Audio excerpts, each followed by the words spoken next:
Hello friends.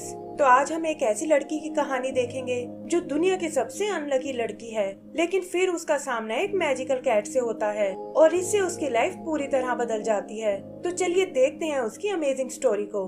तो movie के शुरू में हम सैम को देखते हैं जो अपनी फ्रेंड हेजल के साथ वीडियोस बना रही है और पता चलता है कि वो दोनों यहाँ एक ऑर्फनेज में रहती हैं। तभी अचानक उनका सारा सेटअप टूट जाता है और हेजल कहती है कि तुम्हारी किस्मत तो सच में बहुत खराब है और हमें तुम्हारे लिए गुड लक ढूंढना होगा।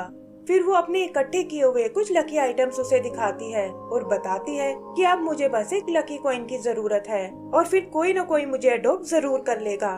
सैम उसे विश्वास दिलाती है कि वो उसके लिए कॉइन जरूर ढूंढ लाएगी और इससे उसका गुड लक और बढ़ जाएगा। तभी उनकी वार्डन वहाँ आती है और बताती है कि ईव नाम की सोशल वर्कर सैम को लेने आई है। हेजल ये सुनकर उदास हो जाती है क्योंकि बड़ी हो जाने के कारण सैम को अनाथालय छोड़कर जाना होगा। सैम वार्डन से रिक्वेस्ट करती है कि मैं हेजल के अडॉप्ट होने तक यहीं रुकना चाहती हूँ, लेकिन वार्डन कहती है कि अब तुम 18 साल की हो चुकी हो और रूल्स के हिसाब से तुम्हें मूव करना होगा। वो उसे फ्राइडे वाले दिन विजिटिंग आवर्स में आने को कहती है क्योंकि हेजल की फोस्टर फैमिली भी उसी दिन आ रही है और सैम को भी उसकी बात माननी पड़ती है। फिर वो हेजल से प्रॉमिस करती है कि फ्राइडे को मैं तुमसे मिलने जरूर आऊंगी और होपफुली मेरे पास तुम्हारा लकी कॉइन भी होगा। बाहर ईव उसे उसका सामान देती है जिसमें उस वक्त की पिक्चर है जब पहली बार किसी ने उसे अडॉप्ट किया था, लेकिन अनलकी होने के कारण वो ज्यादा दिन उनके साथ नहीं रह पाई और तब से काफी सारी फैमिलीज उसे रिजेक्ट कर चुकी हैं।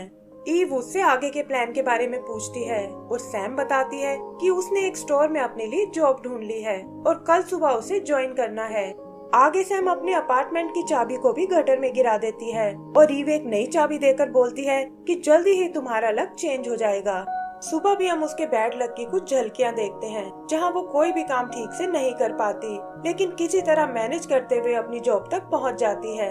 वहाँ वो अपने बॉस मार्विन से मिलती है जिसे लगता है कि सैम उसके स्टोर के लिए बेस्ट चॉइस है, लेकिन जल्दी ही उसका ये भ्रम टूट जाता है और वो देखता है कि सैम ने तो स्टोर में तबाही मचा दी है। तंग आकर वो सैम को बाहर ले आता है और कहता है कि शॉपिंग कार्ट संभालने में तो कोई प्रॉब्लम नहीं हो सकती। अगले दिन सैम हेजल से मिलने जाती है जहां वार्डन से पता चलता है कि हेजल की फोस्टर फैमिली ने अपना प्लान कैंसिल कर दिया है, लेकिन साथ ही वो ये भी बताती है कि संडे को एक नई फैमिली आने वाली है। फिर सैम हेजल से मिलती है जो अडॉप्ट ना होने के कारण बहुत दुखी है और सैम उसे यकीन दिलाती है कि जल्दी उसे एक अच्छी सी फैमिली मिल जाएगी, लेकिन हेजल को लगता है कि उसका गुड लक कहीं रुका हुआ है और वो सैम से उस लकी कॉइन को जल्दी से ढूंढने को कहती है। आगे हम सैम को एक सैंडविच खाते हुए देखते हैं और तभी एक ब्लैक कैट कहीं से आकर उसके पास बैठ जाती है। सैम भूखा समझकर सैंडविच का एक टुकड़ा उसे देती है और कहती है कि काश मेरी लाइफ भी तुम्हारी तरह टेंशन फ्री हो सकती, लेकिन मेरा बैड लक तो मुझसे भी 2 कदम आगे चलता है और शायद इसका साया हेजल पर भी पड़ गया है। तभी वो कैट वहाँ से उठकर भाग जाती है और सैम देखती है कि नीचे जमीन पर एक कॉइन पड़ा हुआ है और वो उसे उठाकर अपनी पॉकेट में रख लेती है। सुबह आँख खुलने पर वो देखती है कि आज उसके सारे काम अच्छे से हो रहे हैं, जैसे होमवर्क अपलोड होना, मैचिंग सॉक्स मिलना और यहाँ तक कि उसका शावर भी काम कर रहा है। तभी उसकी पॉकेट से वो कॉइन निकल कर गिरता है जिस पर अजीब से डिजाइन बने हुए हैं और उसे लगता है कि शायद ये कोई लकी कॉइन है। वो उस कॉइन को टेस्ट करके देखती है और उसे कंफर्म हो जाता है कि ये सच में एक लकी कॉइन है। फिर वो अनाथालय में वार्डन को कॉल करती है और बताती है कि शाम को मैं हेजल को एक सरप्राइज देने वाली हूँ। स्टोर में भी उसका दिन बहुत अच्छा जाता है और मार्विन को यकीन नहीं होता कि एक ही दिन में वो इतनी एफिशिएंट कैसे बन गई, लेकिन किस्मत को शायद कुछ और ही मंजूर था क्योंकि सैम गलती से उस कॉइन को एक टॉयलेट में गिरा देती है और उसे निकालने के चक्कर में वो फ्लश हो जाता है।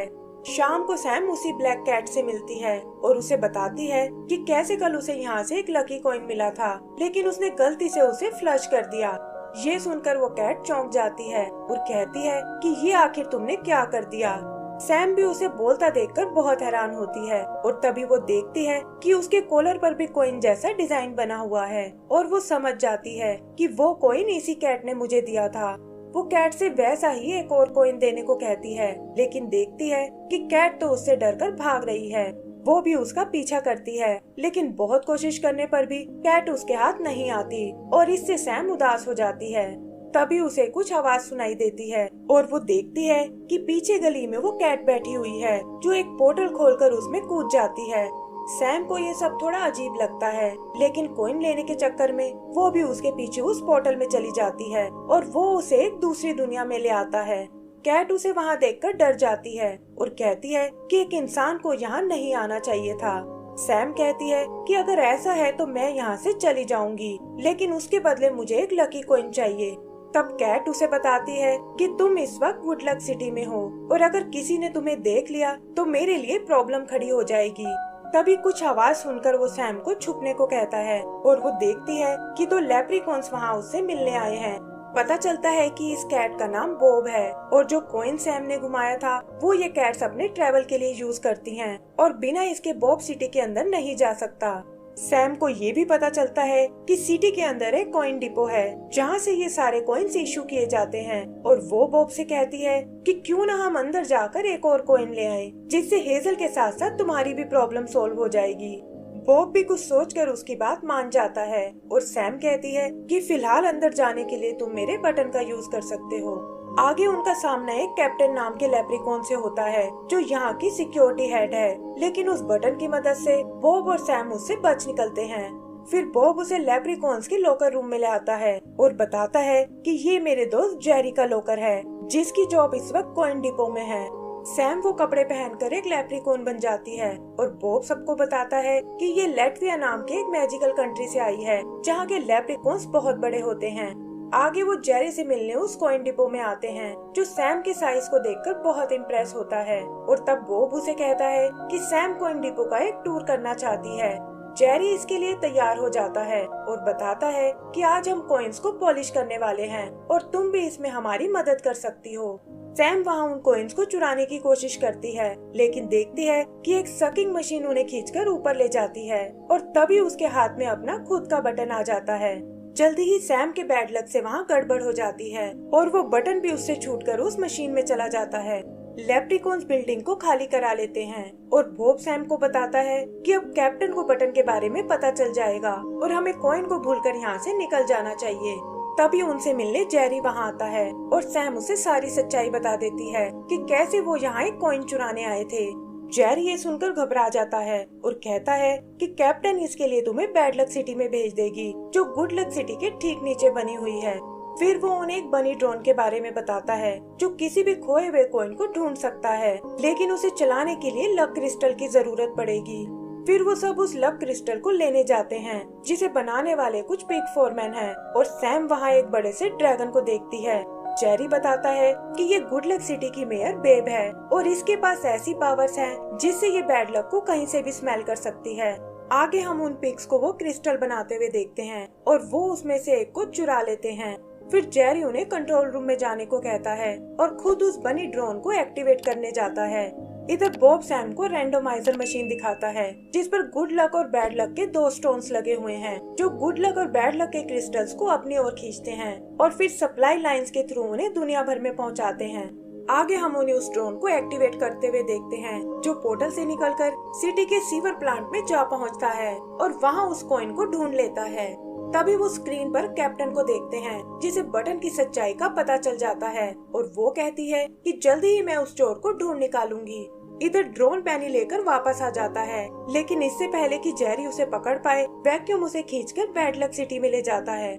तब जेरी उन्हें बताता है कि ड्रोन पहले सोर्टिंग फैसिलिटी में जाएगा जो बैड लक और गुड लक सिटी के बीच में बनी हुई है और सैम और बॉब उसे लेने चले जाते हैं, लेकिन सैम से बटन दबाने में गलती हो जाती है और इससे वो सीधा नीचे बैड लक सिटी में आ जाते हैं जिसकी ग्रेविटी गुड लक सिटी से बिल्कुल अलग है। वहाँ एक एक्सीडेंट से वो दोनों अलग हो जाते हैं और बॉब सैम को सोर्टिंग फैसिलिटी में आने का रास्ता बताता है जो टावर नंबर 13 से होकर निकलेगा और कहता है कि मैं वहाँ तुम्हारा इंतजार करूँगा। सैम देखती है यहाँ तो हर तरफ मॉन्स्टर भरे हुए हैं और उनसे बचते हुए वो एक रूम में छुप जाती है जहाँ एक बॉक्स में कुछ गुड लक क्रिस्टल्स रखे हुए हैं। वहाँ से निकलकर वो बैड लक सिटी में आती है और थोड़ी प्रॉब्लम का सामना करने के बाद फाइनली उस टावर 13 तक पहुँच जाती है। यहाँ उसे बॉब का बताया वो सीक्रेट रास्ता नजर आता है और उससे होते हुए वो सोर्टिंग फैसिलिटी में आ जाती है जहाँ बॉब दूसरी तरफ उसका वेट कर रहा है। यहाँ उनका सामना जेफ नाम के एक यूनिकॉर्न से होता है जो नेचर वाइज बहुत फ्रेंडली है और उसका काम है अपनी मशीन से बैड लक को रैंडोमाइजर में भेजना। यहाँ ये भी पता चलता है कि जेफ बेब का पुराना प्रेमी है, लेकिन अब वो दोनों एक दूसरे से कभी नहीं मिलते क्योंकि बेब को बैड लक बिल्कुल पसंद नहीं है। फिर जेफ उन्हें उनका ड्रोन वापस करता है, लेकिन बताता है कि कॉइन को तो मैंने कॉइन डिपो में भेज दिया है ताकि उसकी अच्छे से सफाई हो सके। बॉब को लगता है कि अब उन्हें कैप्टन से कोई नहीं बचा सकता और तब सैम उसे अपना आइडिया बताती है कि वो बैड लक क्रिस्टल लेकर बेब से मिलने जाएगी और हो सकता है कि वो मदद करने के लिए उसे एक लकी कॉइन दे दे। बेब भी इस अनोखी लेप्रिकॉन को देखकर बहुत इम्प्रेस होती है, लेकिन देखती है कि उसके पैर में तो एक बैड लक क्रिस्टल चिपका हुआ है जिसका असर काफी दिन तक रहता है। सैम भी अनलकी होने की एक्टिंग करती है और जैसा कि उसने सोचा था, बेब उसे अपना एक लकी कॉइन देती है और कहती है कि ये तुम्हारे बैड लक को खत्म कर देगा। सैम उसे लेकर वापस बॉब के पास आती है, लेकिन देखती है कि कैप्टन ने उसे पकड़ लिया है और वो उसे बैड लक सिटी में ट्रांसफर करने वाली है। सैम तुरंत जाकर उसे रोक लेती है और वो कॉइन देकर कहती है कि बॉब ने गलती से इसे गिरा दिया था। कैप्टन को बॉब को छोड़ना पड़ता है और बॉब सैम से पूछता है कि ये कॉइन तो तुम हेजल को देना चाहती थी। तब सैम कहती है कि तुम्हें फंसाकर मैं हेजल की मदद नहीं करना चाहती और वैसे भी मेरे पास एक ऐसा प्लान है जिसमें हमें कॉइन की जरूरत ही नहीं पड़ेगी। फिर वो बॉब को लेकर जेफ की बैड लक मशीन के पास आती है और कहती है कि अगर मैं इसे ही बंद कर दूं तो दुनिया में बैड लक जाना बंद हो जाएगा और हमारी सारी प्रॉब्लम्स भी सॉल्व हो जाएंगी। जेफ से छुपते हुए वो उसकी मशीन को बंद कर देते हैं और देखते हैं कि दुनिया में अब बस गुड लक ही जा रहा है। फिर वादे के मुताबिक सैम वहाँ से वापस जाने लगती है, लेकिन पता चलता है कि वैक्यूम से बैड लक लीक हो रहा है। इधर जेफ भी अपनी मशीन को देख लेता है और भागकर उसे स्टार्ट करने जाता है। बॉब और सैम उस रैंडमाइजर को चेक करने आते हैं और तभी एक तेज प्रेशर के साथ बैड लक पूरे गुड लक सिटी में फैल जाता है। इससे वहाँ की सारी फैसिलिटीज नष्ट हो जाती हैं और सप्लाई लाइन से सिर्फ बैड लक दुनिया में जाने लगता है। इसका असर हेजल की किस्मत पर भी पड़ता है और वो देखते हैं कि उसकी फोस्टर फैमिली आज भी नहीं आई। बेब भी सिचुएशन को चेक करने आती है और देखती है कि रैंडमाइजर के दोनों स्टोन नष्ट हो गए हैं और इससे लक की सप्लाई लाइन पूरी तरह से बंद हो गई है। यहाँ बेब को सैम की सच्चाई का भी पता चलता है और वो कहती है कि देखो तुम्हारी गलती ने क्या कर दिया और अब दुनिया में गुड लक और बैड लक नाम की कोई चीज नहीं है। कैप्टन और जेरी भी बॉब से बहुत डिसअपॉइंट होते हैं और वो सैम से कहता है कि ये सब मेरी ही गलती है और मुझे तुम्हें पहले ही वापस भेज देना चाहिए था। सैम इसे ठीक करने का तरीका पूछती है, लेकिन बॉब कहता है कि बिना स्टोन के रैंडमाइजर चालू नहीं हो सकता और स्टोन्स बनाने के लिए हमें क्रिस्टल की जरूरत पड़ेगी। ये सुनकर सैम को कुछ याद आता है और वो बताती है कि उसने बैड लक सिटी में कुछ गुड लक क्रिस्टल देखे थे और वो उसे लेने वापस नीचे जाते हैं। सैम उन्हें उस रूम तक लेकर आती है और पता चलता है कि ये तो एक मॉन्स्टर बार है जिसका मालिक रूटी नाम की एक जाइंट रूट है और वो और बॉब एक दूसरे को पहले से जानते हैं। सैम रूटी को ऊपर हुई प्रॉब्लम के बारे में बताती है और कहती है कि हम यहाँ कुछ गुड लक क्रिस्टल्स लेने आए हैं। तब रूटी उन्हें एक जार दिखाता है जिसे गुड लक के लिए उसने अपने गेम मशीन में लगाया हुआ था और कहता है कि इसे तुम अपने साथ ले जा सकते हो और जैसे ही रैंडमाइजर ठीक हो जाएगा मैं इन्हें फिर से इकट्ठा कर लूंगा। सैम उससे कुछ बैड लक क्रिस्टल भी मांगती है और उन्हें लेकर वो बेब के पास आ जाते हैं और हम देखते हैं कि जेफ भी उनके साथ आया है। बेब जेफ को दोबारा देखकर बहुत खुश होती है और तब वो उसे वो जार दिखाते हैं। जेफ बेब से कहता है कि तुम्हारी आगे इन क्रिस्टल्स को स्टोन में बदल सकती है और बेब भी ऐसा करने में बिल्कुल देर नहीं करती। जल्द ही वो क्रिस्टल्स स्टोन में बदल जाते हैं, लेकिन पता चलता है कि बेब ने गुड लक के 2 क्रिस्टल्स बनाए हैं। सैम उससे इसका कारण पूछती है और बेब बताती है कि अब मशीन में बस गुड लक स्टोन्स ही लगेंगे क्योंकि वो दुनिया से बैड लक को हमेशा के लिए मिटाना चाहती है। फिर वो स्टोन्स को उस मशीन पर लगाने लगती है, लेकिन सैम कहती है कि मैं उसे ऐसा नहीं करने दूंगी। वो बैड लक सिटी की उल्टी ग्रेविटी का फायदा उठाती है और बेब से पहले मशीन के दूसरे होल तक पहुंच जाती है। वो कहती है कि दुनिया को गुड लक के साथ साथ बैड लक की भी जरूरत है और ये दोनों मिलकर ही इस बैलेंस को बना सकते हैं। लेकिन बेब का मानना है कि बैड लक हमेशा चीजों को बिगाड़ने का काम करता है और गुड लक सिटी का ये हाल भी उसी की वजह से हुआ है।